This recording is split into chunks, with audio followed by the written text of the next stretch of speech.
Des pancartes de bienvenue, une population souriante et chaleureuse à la descente des trains pour accueillir un flot de réfugiés sans précédent. C'est le visage que veut offrir ce nouvel Eldorado, destination souvent privilégiée de ces réfugiés qui ont fui la guerre. 800 000 devraient arriver cette année. Mais derrière cet élan de solidarité, il y a aussi un pragmatisme économique.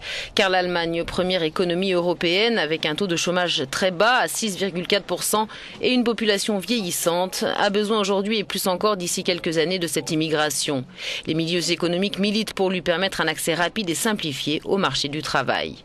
Avec 670 000 naissances par an et 870 000 décès, la population allemande ne se renouvelle pas assez vite. Avec moins de 2 enfants par femme, le taux de fertilité est l'un des plus bas en Europe.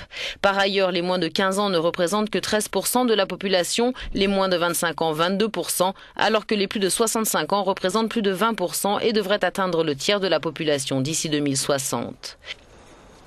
Dans ces conditions, l'Allemagne doit faire appel à l'immigration pour combler ses manques de main-d'œuvre. Le pays avait déjà sollicité des travailleurs, entre autres diplômés venus du sud de l'Europe, après la crise financière qui a frappé ces pays. Actuellement, il manque en Allemagne 140 000 ingénieurs, programmateurs et techniciens d'après la Fédération des employeurs. Si rien n'est fait, la pénurie de travailleurs tous secteurs confondus s'élèvera à 1,8 million en 2020 et près de 4 millions en 2040. D'autres secteurs manquent aussi de main-d'œuvre, les secteurs de la santé, de l'hôtellerie, de l'artisanat, entre autres. On estime que 40 000 places d'apprentissage pourraient rester vacantes cette année. Des initiatives locales se multiplient pour embaucher des étrangers.